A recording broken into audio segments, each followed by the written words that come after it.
The liquid was cold, a crushing weight of fermented Malbec that burned my throat and filled my lungs with the cloying sweetness of rot. I thrashed, my fingers scraping against the smooth, stainless steel interior of the fermentation tank, but the hatch was locked from the outside. Above me, through the small glass portal, I saw the face of the man I had loved for a decade. Javier wasn't crying. He wasn't even angry. He was checking his watch, his face a mask of cold, clinical patience. "It's a pity, Camila," Javier said, his voice muffled by the steel but clear enough to pierce my soul. "You are always the better palate. But the world doesn't need a sommelier. It needs a legend. And with your formulas, I will be the only one holding the Golden Grape trophy.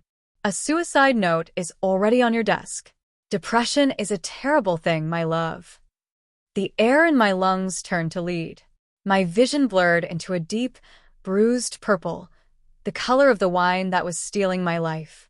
The last thing I heard was the hollow clack of his leather shoes as he walked away, leaving me to drown in my own creation. Then there was light. I gasped, a violent, lung-bursting breath that tasted of dust and fresh oak, not wine. I sat up abruptly, my hands clutching at a rough wooden surface. I wasn't in the tank. I was in the tasting room of our estate, the morning sun of Mendoza streaming through the window, illuminating the fine layer of dust on the crystal decanters. "Camila? Are you all right? You look like you've seen a ghost." I froze. That voice. I turned my head slowly, my heart hammering a frantic rhythm against my ribs. Javier was standing by the door, dressed in his pristine white linen shirt, holding a clipboard. He looked younger, the fine lines of greed not yet fully etched into his face. I had a nightmare," I whispered, my voice sounding raw and foreign. I looked at the calendar on the wall. It was March 15th, the first day of the harvest. A full year before the tank. A full year before the Golden Grape ceremony. "Well, shake it off," Javier said, walking over and placing a hand on my shoulder. I flinched, the memory of his cold eyes through the portal making my skin crawl. He frowned, his grip tightening slightly. "We have the harvest starting today. The analysts are coming from the city. I need those sugar level reports you were working on. Did you finish the blend for the reserve?" The reserve. The wine that would win him the award. The wine he had stolen from my private notebooks. "Not yet," I said, standing up and moving out of his reach. I walked to the window, looking out over the rolling hills of vines, the heavy clusters of purple grapes hanging like jewels in the sun. "I think I want to rethink the entire vintage, Javier. The soil is different this year. It needs something bolder." Javier laughed, a sound that used to be charming but now sounded like the grating of metal. "Don't be difficult, Camila. We have a formula. It works. Just give me the notes, and I'll handle the production. You just focus on the art of the tasting." "The art is the wine, Javier," I said, turning to look him in the eye. For the first time, I didn't see my husband. I saw my murderer. And this year, the wine is going to be mine alone. The scent of crushed grapes was everywhere, a thick, intoxicating aroma that usually brought me joy. Now it felt like an accusation. Every time I walked past the fermentation room, my chest tightened. I could still feel the phantom sensation of the cold liquid rising above my chin. I spent the next 3 days in a state of hyper-awareness. I watched Javier like a hawk. I saw how he hovered around my desk, how he smiled at the harvesters while secretly skimming from the payroll, and how he looked at my private cellar with the hunger of a scavenger. "You're being very secretive with your journals lately," Javier said one evening, leaning against the doorframe of my study. He was swirling a glass of our current vintage, looking at me with eyes that were starting to turn suspicious. "I'm trying a new method of logging the tannins," I replied, closing the leather-bound book firmly. "Precision is the key to a world-class Malbec, isn't it?" "Of course," he said, stepping into the room. He reached for the journal, but I slid it into a drawer and locked it. His smile faltered, a flicker of the man I saw at the tank appearing for a split second. "You used to share everything with me, Camila. We're a team. The Rossi name belongs to both of us." "The name belongs to the one who does the work, Javier," I said calmly. "I'm going out to the North Field. The acidity levels are peaking. I walked out before he could respond, my skin prickling. I knew I couldn't stay here. If I stayed, he would eventually find a way to take what he wanted. He was already talking to the judges of the Golden Grape, promising them a vintage that didn't exist yet. He was selling my soul before I had even harvested the grapes. I drove my truck to the very edge of our property, where the fence line met the rugged, untamed land of the Beltrán estate. While the Rossi vineyard was a masterpiece of precision and manicured beauty, the Beltrán land looked wild, the vines gnarled and ancient. Santiago Beltrán, the man they called the Lone Wolf, lived there. He was a hermit, a man who produced a Malbec so dark and intense it was whispered to be the only thing that could challenge the Rossi legacy. He had no marketing team, no fancy tasting room, and he hated the social circles Javier thrived in. I saw him standing in the middle of a row of vines, his back to me. He was tall, his shoulders broad under a worn denim shirt, his hair a mess of dark waves. He was touching a leaf with a gentleness I hadn't seen in a man in a long time. "You're trespassing, Rossi," he said without turning around. His voice was like aged oak, deep, dry, and resonant. I didn't realize the lone wolf was so territorial. I called out, stepping over the low stone wall. Santiago turned, his dark, brooding eyes narrowed under the brim of his hat. He looked at me not with the greed of Javier, but with a sharp, piercing intelligence. "I don't like visitors. Especially not the ones who spend their lives polishing trophies for their husbands." "I'm not here to talk about trophies, Santiago," I said, walking until I was standing just a few feet from him. The air here smelled of wild thyme and sun-baked stone. "I'm here because you're the only person in this valley who hates Javier as much as I do. And because you're the only one with the grapes that can help me destroy him." Santiago stared at me for a long beat, his expression unreadable. He looked at my manicured hands, then at my face, searching for a lie. Destroy him? Javier is the darling of the wine world. Why would his perfect wife want to ruin the man who buys her diamonds? "Because the diamonds are bought with my blood," I said, the bitterness in my voice surprising even me. "He's a thief, Santiago. He's going to win the Golden Grape this year with a formula he stole from my journals. And when I'm no longer useful to him, he's going to dispose of me. I need a vintage that will make his look like vinegar." Santiago let out a short, dry laugh. He walked to a nearby vine, plucked a single grape, and crushed it between his fingers, smelling the juice. "My grapes are wild. They aren't suited for your fancy, filtered techniques. They are high in tannins, difficult to manage, and they don't play well with others." "I don't want to manage them," I said, stepping closer. "I want to unleash them. I want to create a Malbec that tastes of the earth and the fire of this valley. Something honest. Something he could never understand, let alone replicate." Santiago stepped into my space, his height looming over me. He smelled of tobacco, sun, and the deep, rich musk of the soil. And what do I get? "I like my solitude, Camila. Why should I invite a Rossi into my cellar?" "Because you've been trying to balance the acidity of your late-harvest grapes for 3 years, and you can't get it right," I said, nodding toward the fermentation sheds. "I can smell it from here. You have the soul, but you're missing the precision. I have the palate. Together, we can create a dynasty that will bury Javier's name in the dirt." Santiago's jaw tightened.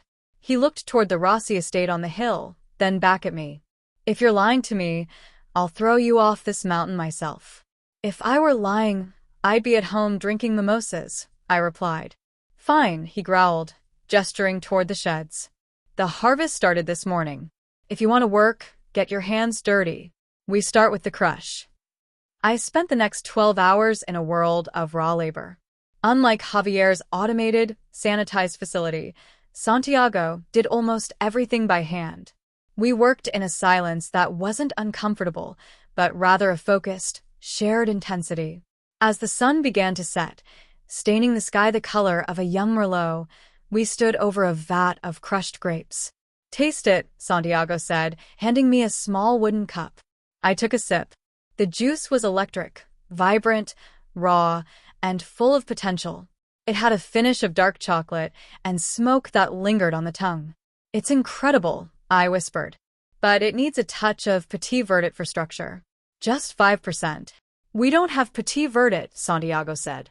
"I do," I replied, a small, dangerous smile touching my lips. "I'll smuggle it over the fence tonight. Javier won't even notice it's gone." Santiago looked at me, a flicker of respect, and something warmer, crossing his face. "You're a dangerous woman, Camila Rossi." "I'm a woman who has already died once," I said. "I have nothing left to fear." For the next month, I lived a double life that would have exhausted a lesser woman. By day, I was the dutiful wife of the Rossi estate. I sat through endless meetings with Javier's investors, smiled for the local magazines, and pretended to work on the formula he so desperately craved. I gave him enough crumbs to keep him satisfied, minor tweaks to his current stock that made the wine better, but never great. By night, I slipped through the shadows of the vineyard, carrying samples of rare yeasts and barrels of blending grapes to Santiago's estate. My body was sore, my hands were stained purple, and my heart was constantly in my throat, but for the first time in years, I felt alive. "You're late," Santiago said as I climbed over the stone wall one Tuesday night. He was sitting on a bench outside his cellar, cleaning a pair of pruning shears. The moonlight caught the silver in his hair and the rugged line of his jaw. "Javier was suspicious," I said, catching my breath. "He asked why I've been smelling like wood smoke instead of my usual perfume." "And what did you tell him?" Santiago asked, standing up and walking toward me. "I told him I've been spending my evenings by the outdoor fire pit, reflecting on the vintage," I said. Santiago stopped just inches from me. He reached out, his thumb grazing a smudge of dirt on my cheek. His touch was electric, a stark contrast to the cold, ownership-based touch of Javier. "You're a good actress, Camila. But the wine doesn't lie. The blend we made yesterday, it's changing. It's becoming something I've never tasted before. It's the soul of your land meeting the structure of mine," I whispered. We went into the cellar, the air cool and damp. We worked through the night, racking the wine, tasting each barrel with a clinical focus that slowly dissolved into something more intimate. We shared a single glass, passing it back and forth, our fingers lingering as we touched. "Why do you do it?" Santiago asked suddenly, looking at the dark liquid in the glass. "You could have taken your money and run. You could have left him months ago."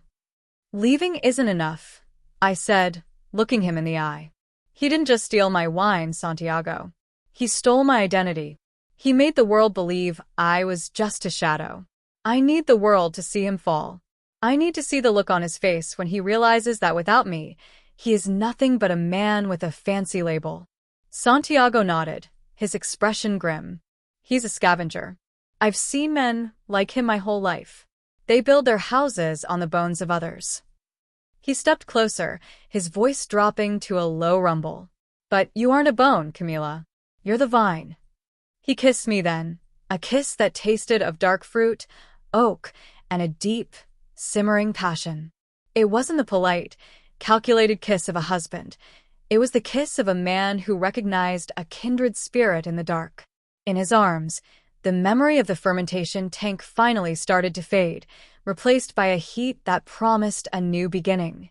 "The Golden Grape Gala is in 3 months," I said when we broke apart, my breath hitching. "Javier thinks he's entering the Rossi Reserve. But the judges are going to receive a blind entry from the Wolf and the Vine. And it's going to destroy him." The tension at the Rossi estate was reaching a boiling point.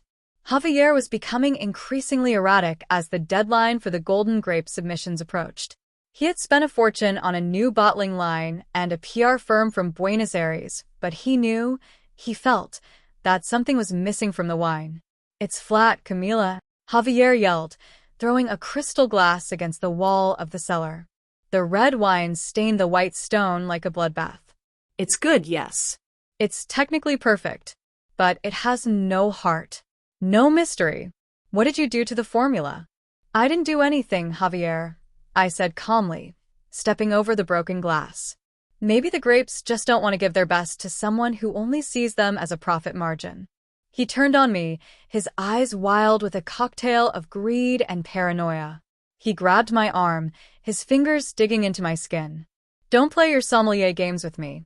I know you're hiding something. You're in that study all night, but the ledgers are empty. Where are the notes for the maceration process? In my head, where they've always been, I replied, yanking my arm back. If you want the mystery, you have to trust the maker. Or, do you want to admit to the board that you can't make a single barrel without my hand? He snarled, but he backed off. He couldn't afford to break me yet, not until the wine was in the bottle. That night, I found him in my study. He had broken the lock on my desk. He was frantically flipping through my journals, his face lit by the pale glow of a flashlight. He didn't see the trap I had set, the decoy journal I had written specifically for him.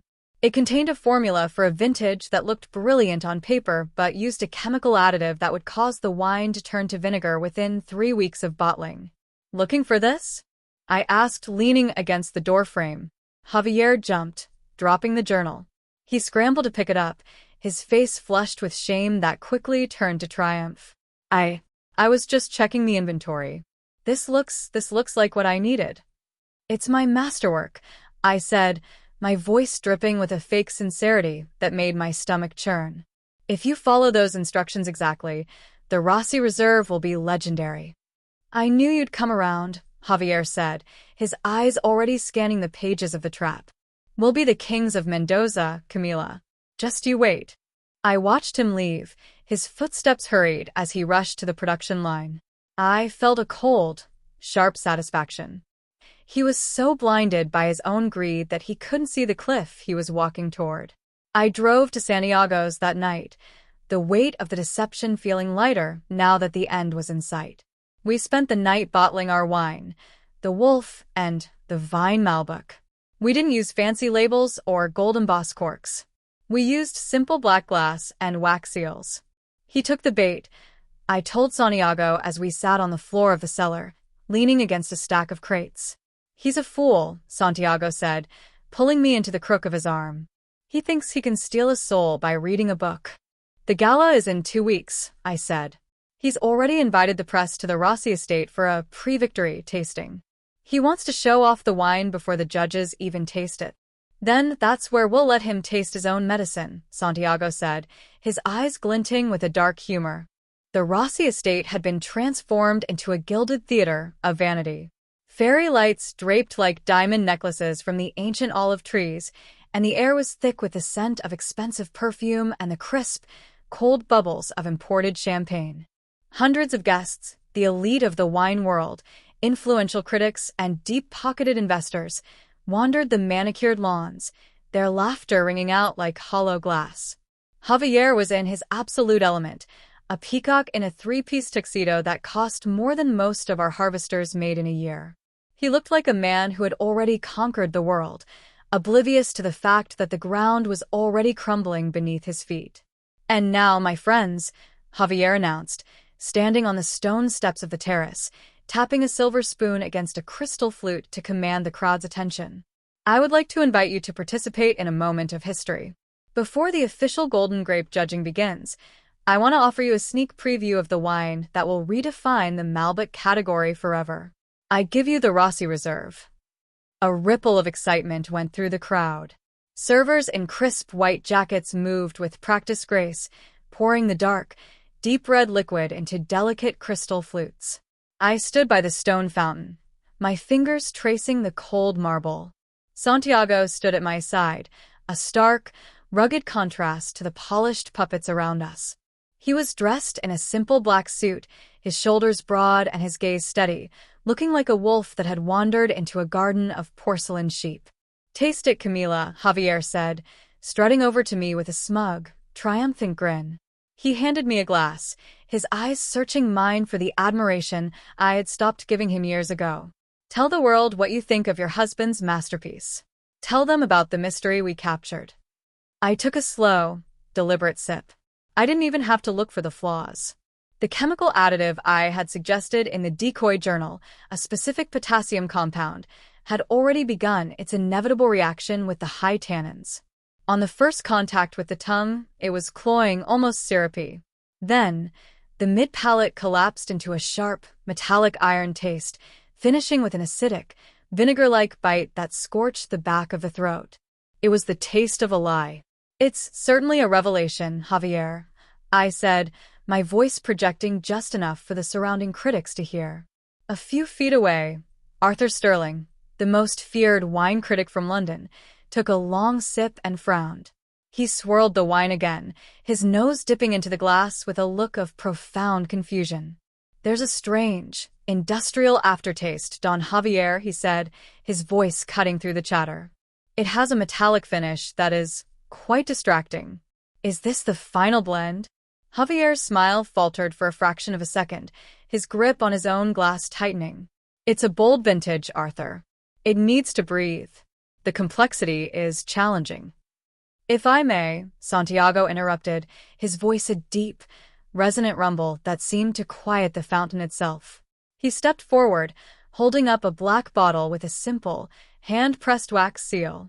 "I have a small contribution to the evening. A blind tasting for the curious. A Malbec from the wild vines of the borderlands. No pedigree, no marketing, just the grape and the soil." Javier let out a harsh, mocking laugh. "Beltrán? You're serving your dirt-stained rot here? At a Rossi gala? Please, don't let him ruin your palates, everyone." "Let the palates decide, Javier," I said softly. Santiago poured a glass for Arthur Sterling. The critic took a sip, and his entire posture changed. He closed his eyes, his head tilting back as he savored the liquid. "My God," Sterling whispered, his eyes snapping open. "The structure, the smoke, it tastes like the mountains themselves. It's raw, yet perfectly balanced. This is the soul of Mendoza. Who produced this?" "The wolf and the vine," Santiago said, his eyes locking onto mine with a shared, lethal secret. Within minutes, the guests were discreetly abandoning Javier's expensive crystal on the stone ledges, crowding around Santiago to get a taste of the humble black bottle. Javier was becoming frantic, pouring glass after glass of his own reserve, his face turning a frantic, blotchy red. He took a deep, desperate drink and choked, his eyes watering as the vinegar-like reaction finally peaked in the bottle. "What is this?" Javier hissed, grabbing my arm and pulling me into the deep shadows of a vine-covered arbor. "You sabotaged the blend. You gave me a fake formula. I followed your notes exactly. I gave you exactly what you were capable of understanding, Javier," I whispered, leaning close enough to see the beads of sweat on his forehead. "I gave you a wine that reflects your heart. Artificial, metallic, and rapidly turning into something no one wants to swallow. You didn't want my art. You wanted my profit. Now you have neither." "I'll destroy you," he snarled, raising his hand, his face twisted into the mask of the man who had drowned me in the dark. But Santiago was there in a heartbeat. He didn't shout. He simply stepped between us and caught Javier's wrist in a grip that made the bones of his forearm groan.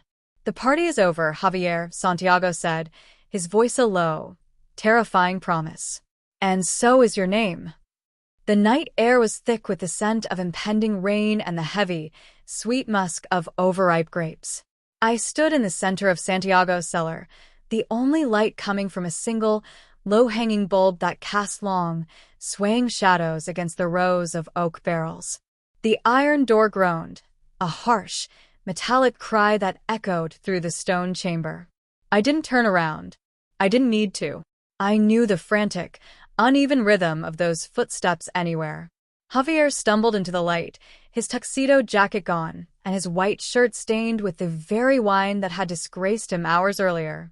He looked like a ghost of the man I had once loved, haggard, trembling, and possessed by a wild, predatory desperation. He didn't see me at first. His eyes were fixed on the heavy leather ledger resting on the tasting table. "I know it's here," Javier muttered, his voice a jagged whisper. He reached for the book, his fingers clawing at the cover.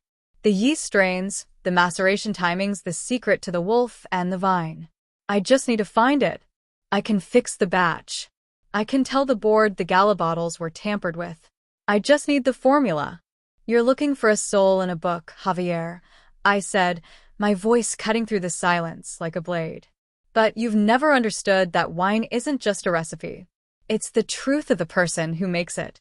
He jumped, letting out a sharp, choked yelp as he spun toward me. His eyes were wide, bloodshot, and filled with a terrifying mixture of hatred and hope. Camila, you're here. Give it to me. Give me the notes for the Beltrán blend. I'm your husband. Everything I have is yours, and everything you have belongs to the estate. The estate you tried to steal from my family? I asked, stepping into the pool of light.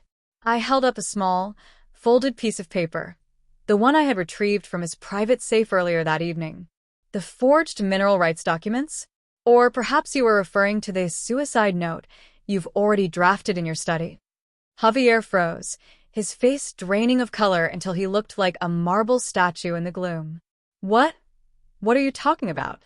What note? The one where Camila Rossi admits to a deep depression and walks into a fermentation tank to end it all, I said, my voice dropping to a cold, lethal whisper. I know about the tank, Javier. I know about the cold, purple dark. I know how you stood there and watched her watch while I thrashed for air. You're insane, Javier screamed, his voice cracking. He lunged for me, his hands reaching for my throat. I haven't done anything. That's a fantasy. You're sick, Camila, and I'll prove it. But before his fingers could graze my skin, a shadow detached itself from the wall behind me. Santiago stepped into the light, his presence like a sudden, heavy mountain. He didn't strike Javier. He simply caught his wrists in a grip that looked effortless, but made Javier's knees buckle. The only thing being proven tonight, Rossi, is your greed, Santiago said, his voice a low, terrifying growl. The heavy doors at the top of the stairs swung open, and the cellar was suddenly flooded with the harsh, clinical light of several flashlights. A group of men in dark suits stepped down, inspectors from the Wine Regulation Board, accompanied by 2 officers from the Mendoza police. Don Javier Rossi, one of the men said, holding up a badge. We've been monitoring your offshore accounts for months, following a tip regarding the embezzlement of the Rossi family trust. We also have the testimony of the clerk you bribed to forge your wife's signature on the property transfers. This is a mistake, Javier shrieked, struggling against Santiago's grip. She's lying. She's sabotaged the vintage. She's trying to ruin me. We found the draft of the note in your desk, Javier, I said, walking slowly toward him. I looked him directly in the eye, seeing the man who had murdered me in my nightmares. And we found the hidden camera Santiago installed in the fermentation room weeks ago. We have you on record, checking the locks, preparing the accident. You didn't just want my wine. You wanted me dead, so you could keep the glory. Javier's legs finally gave out, and he slumped to the damp stone floor as Santiago released him. The police moved in, the metallic click of handcuffs sounding like a final, definitive period at the end of a long, dark sentence. The soil always remembers, Javier, I whispered as they dragged him toward the stairs. And this year, it decided to spit you out. As the sirens faded into the distance, leaving the cellar in a profound, ringing silence, I felt the weight of 1,000 ghosts lift from my shoulders. I looked at Santiago, who was watching me with an intensity that burned hotter than any sun. Is it finished? He asked, reaching out to take my hand. No, I said, a genuine, tired smile finally touching my lips. The harvest is over. Now, the real work begins. The chandeliers of the Mendoza Opera House sparkled like a million frozen raindrops, casting a brilliant light over the gala that had once been the site of my greatest fear. A year had passed since the night Javier was led away in chains, and the air no longer felt thick with the scent of his deception. Tonight, the ballroom was filled with the aroma of something far more potent, justice and the deep, complex bouquet of a Malbec that had changed the world. I stood in the wings of the stage, my fingers brushing the silk of my deep emerald gown. I wasn't the dutiful wife anymore. I was Camila Rossi, the principal winemaker and CEO of Beltrán and Rossi. The merger of our estates had been more than a business deal. It was the union of 2 souls who had found life in the same soil. Are you ready? Santiago asked, stepping up behind me. He looked magnificent in a tuxedo, though he still carried the rugged, untamed energy of the mountains. He didn't belong in ballrooms, but he stood here for me. He placed his hand on the small of my back, his touch steady and warm, grounding me in the present. "I'm ready," I said, looking up at him. "But I still find it strange. Last year, I was a ghost watching my own funeral. Tonight, I'm the guest of honor." "You were never a ghost, Camila," Santiago said, his voice a low, intimate rumble. "You were the seed waiting for the right season. And look how you've bloomed." The announcer's voice boomed across the auditorium. "And the winner of the Golden Grape for Best Malbec and Winery of the Year is Beltrán and Rossi for The Wolf and the Vine." The applause was a thunderous roar as we stepped into the light. Walking across that stage, I didn't think about the gold trophy or the prestige. I thought about the cold dark of the fermentation tank and how far I had climbed to reach the sun. I took the microphone, the heavy gold award cool in my hands. "Wine is often called the blood of the earth," I said, my voice echoing with a clarity that surprised me. "But it is also the memory of the people who tend it. You cannot steal a vintage, and you cannot lie to the vine. This award belongs to the honest labor of our hands and to the second chances that the soil gives to those brave enough to start over." As we walked off stage, Alejandro Santoro, the media mogul who had helped distribute our first batch, met us with a celebratory toast. "To the most dangerous palate in Mendoza," Alejandro said, clinking his glass against mine. "And to the man smart enough to follow it." "I don't follow Alejandro," Santiago said with a rare, boyish grin, pulling me closer. "I just make sure no one stands in her way." Later that night, we left the city behind, driving back to the rugged hills where our story had truly begun. We didn't go to the grand Rossi mansion, which we had converted into a school for viticulture. We went to the small, weathered farmhouse on the edge of the wild vines. We sat on the porch, the moon hanging low over the Andes, a bottle of our eternal vintage between us. "Javier's final appeal was denied this morning," I said, watching the stars. "He'll be in that cell for a long time." "He's a shadow, Camila," Santiago said, pouring 2 glasses of the dark, velvet wine. "Don't let him take up any more space in your head. He tried to drown the moon in a bucket, and he failed." I took a sip of the wine. It was perfect, structured, smoky, and filled with the taste of wild berries and resilience. It was the taste of my rebirth. "I used to think the Golden Grape was everything," I whispered, leaning my head against Santiago's shoulder. "I thought my worth was tied to a trophy. And now?" Santiago asked, his arm wrapping around me, pulling me into his heat. "And now I know that the best vintage isn't the one that wins awards," I said, turning to look into his dark, honest eyes.